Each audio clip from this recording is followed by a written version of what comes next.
ඔයාලා පුතාලා හැමෝමම Study with Malsha YouTube channel එකට සාදරයෙන් පිළිගන්නවා. අද අපි කතා කරන්න යනවා Pascal වල selection structure එකේදී අපිට හම්බ වෙච්ච nested if කියන කොටස ගැන. එතකොට පුතාලට මතක ඇති අපේ කලින් වීඩියෝස් දෙකේදී අපි if then කියන structure එකයි if then else කියන structure එකයි කතා කරලා ඉවර කරා. එතකොට අද අපි බලමු මොනවාද මේ nested if කියන්නේ කියලා. Right, අපි බලමු මොකක්ද අද අපිට දීලා තියෙන example එක කියලා. Given below are some conditions you should follow when preparing the final report of a student. එතකොට මේ question එකේදී ළමෙක්ගේ final report එක හදද්දී අපි consider කරන්න ඕන gradings මොනවාද කියලා තමයි කියන්නේ. අපි බලමු මොනවාද යාලා අපිට mention කරන gradings කියලා. If marks are above 75, the grade should be A. If marks are above 65, B. If marks are above 55, C.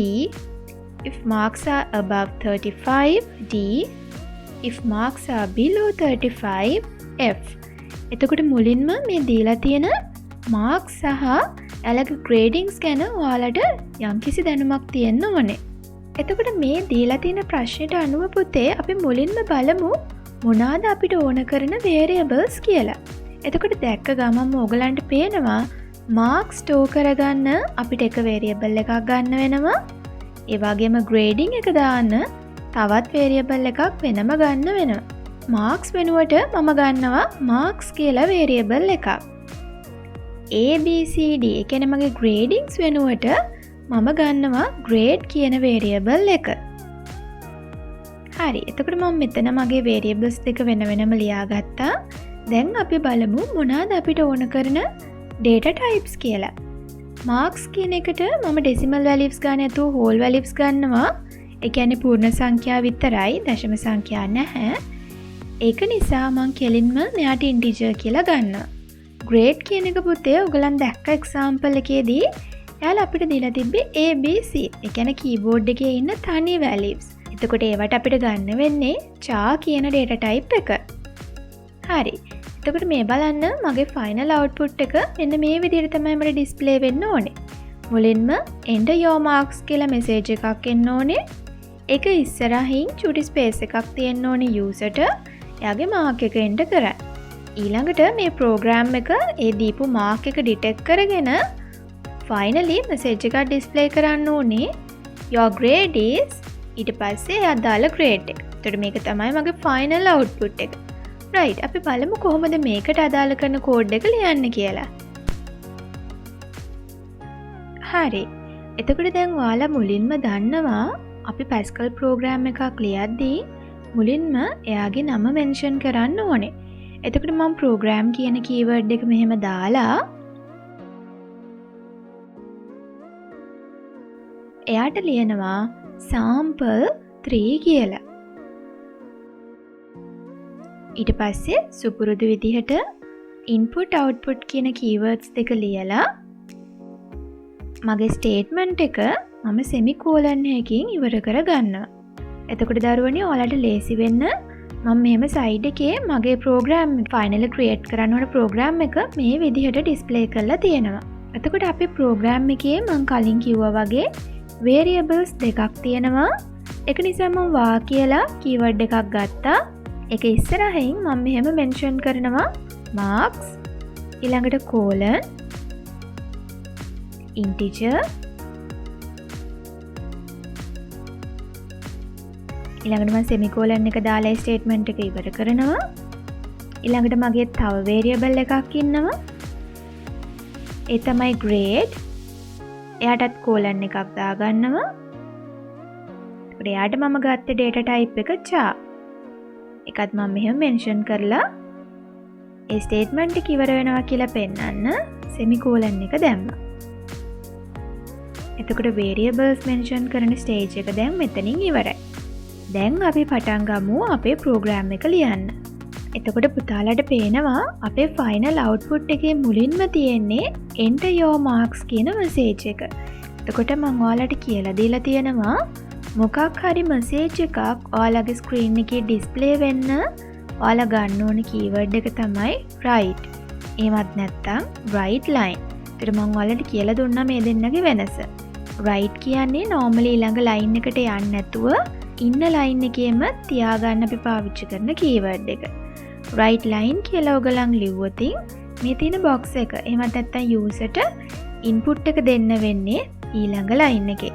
ඒක නිසා මේ example එකට මම පාවිච්චි කරනවා right කියන keyword එක. දැන් මම ලියන්න ඕනේ මේකේ brackets ඇතුලේ මොකද්ද මට පෙන්වන්න ඕන message එක. ඒතර මම inverted commas දාලා ලියනවා enter your marks. මම මෙතනින් මගේ statement එක ඉවර කරන්න ඕන නිසා semicolon එකක් දාගත්තා. එතකොට මම ඊළඟට මගේ code එකට කියන්න ඕනේ මෙතන තියෙන මේ empty space එකට මගේ user number එකක් දෙන එක ගැන. එතකොට user කෙනෙක් number එකක් දෙනවා නම් අපි පාවිච්චි කරන keyword එක read. එහෙම නැත්නම් read line. ඒතකොට මේ දෙකෙත් වෙනස දැන් මේ වෙද්දී ඔයාලා දන්නවා. මට ඊළඟ line එකට යන්න ඕනේ නැහැ. ඒක නිසා මම read කියලාම පාවිච්චි කරනවා. එතකොට දැන් read වෙන්න ඕනේ මොකක්ද? ඒ කියන්නේ user මෙතනට දාන්නේ මොකක්ද කියන එක ඔයාලා මේ bracket එක ඇතුලේ mention කරන්න ඕනේ. එතකොට ඔයගලන් දන්නවා මෙතනට user දාන්නේ marks. එහෙනම් මම marks වෙනුවට ගත්ත variable එකත් marksම තමයි. එතකොට මම මේ bracket එක ඇතුලේ marks කියලා mention කරා. right. මගේ statement එක මම semicolon එකකින් ඉවර කරගන්නවා.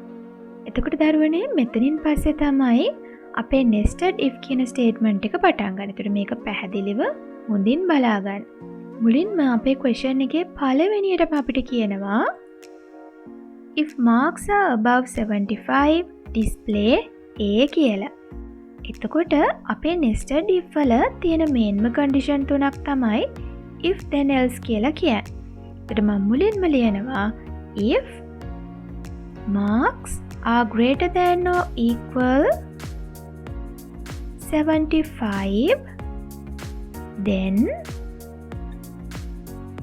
ඊළඟට මම මගේ grade එක assign කරනවා. එතකොට ඔයාලට මතක ඇති මේ assign operator එක. මම මේක inverted comma එකක් ඇතුලේ A කියලා mention කරනවා. මතක තියාගන්න දරුවනේ string type එකේ dataයි char type එකේ dataයි ඔයාලා දෙද්දී අනිවාර්යෙන්ම මේ විදිහට inverted commas දෙකක් ඇතුලේ තමයි ඔයාලා mention කරන්න ඕනේ. ඒක අමතක කරන්න එපා. ඊළඟට අපි else එකක් දැම්මා. දාලා අපි mention කරමු අපේ දෙවැනි condition එක. if marks are greater than or equal 65 then grade assigned to B. එතකොට මේකෙන් කියන්නේ මේ අදාළ දරුවාගේ marks ටික 75 65 අතර නම් අපි එයාට B එකක් දෙනවා කියලා. right. එතකොට මේක මෙහෙමත් නෙමෙයි නම් අපි තවත් else එකකට යනවා. අපි යන් දැන් අපේ third condition එකට. if marks are greater than or equals 55 then grade is assigned to C. ඊළඟට මේ statement එකත් නැත්තම් else එකක් දානවා. if marks are greater than or equals 35 then grade is assigned to D. එතකොට මේ D කියලා කියන්නේ අපේ fourth condition එක. මෙතනින් එහාට දරුවනේ එකම එක condition එකයි තියෙන්නේ. ඒක නිසා ඔයාලට ආයිමත් condition එකක් mention කරන්න ඕනේ නැහැ. ඒක නිසා මම කෙලින්ම else එකක් දාගත්තා. කිසිම condition එකක් mention කරන්නේ නැතිව grade is assigned to F කියලා දාගන්නවා. හරි. මම හිතනවා මේ ටික ඔයගලන්ට මෙතනට වෙනකම් පැහැදිලි වුණා කියලා. එතකොට මෙන්න මෙතනින් තමයි finally මේ grade is assigned F කියලා ලිව්වට පස්සේ තමයි අපි අපේ සෙමිකෝලන් එක දාන්න. එතනට වෙනකන් කිසිම කන්ඩිෂන් එකකට කිසිම තැනකදී කිසිම ග්‍රේඩින් එකක් ළඟකට අපි අපේ සෙමිකෝලන් එක දාන්නේ නැහැ. ඒක හොඳට මතක තියාගන්න. රිසා ටීචර් මෙතනට සෙමිකෝලන් එක දැම්මා. එතකොට දැන් මෙතනදී මගේ process part එකයි conditional part එකයි ඔක්කොම ඉවරයි. දැන් අන්තිමට මම ඩිස්ප්ලේ කරන්න ඕනේ මෙන්න මේ විදිහේ message එකක්. your grade is ඊට පස්සේ අදාළ grade එක. ඒක නිසා ඔයගොල්ලන් දන්නවා message එක ඩිස්ප්ලේ කරන්න ඕන නම් right නැත්නම් right line කියන එක දෙන්න. මම මෙතනදී දානවා right line කියලා. දාලා මම ලියනවා inverted commas ඇතුලේ your grade is පස්සේ inverted commas වහලා චුටි කමා එකක් දාලා grade කියලා ලියන්න. මේ grade එක කියන්නේ දරුවනේ අපේ variable එක. ඒක නිසා මේ variable එකට අපි මොනම හේතුවකටවත් inverted commas දාන්නේ නැහැ. එතකොට මේ inverted commas ඇතුලේ තියෙන ටික එහෙම් පිටින්ම type වෙනවා. grade කියන එක වෙනුවට ඒ අදාළ ළමයා දාන marks අනුව final output එක display කරගන්න පුළුවන්. මේකත් ඉවර වෙන තැනට ඔයාලා semicolon එකක් දාන්න ඕන. finally ඔයගලන්ට පුළුවන් ඔයාලගේ end එක ලියලා මේ විදිහට full stop එකක් දාන්න. මං හිතනවා ඔයගලන්ට nested if කියන condition එක හොඳටම පැහැදිලි වුණා කියලා. ඉතින් ඔයාලට මේ nested if ගැන මොනවාම හරි ගැටලු තියෙනවා නම් ඔයාලට පුළුවන් පහළ තියෙන comment section එකේ ඒ ගැටලු ඉදිරිපත් කරන්න. මේ වීඩියෝ එක හොඳින් බලලා මේකේ තියෙන steps පුරුදු වෙලා ඉස්සරහට එන ඔයගලන්ගේ O level exam එකට හොඳින් සූදානම් වෙන්න. ඉතින් අපි අලුත් වීඩියෝ එකක් එක්ක ලබන සතියේත් හම්බෙමු. පුතාලා හැමෝටම සුබ දවසක්.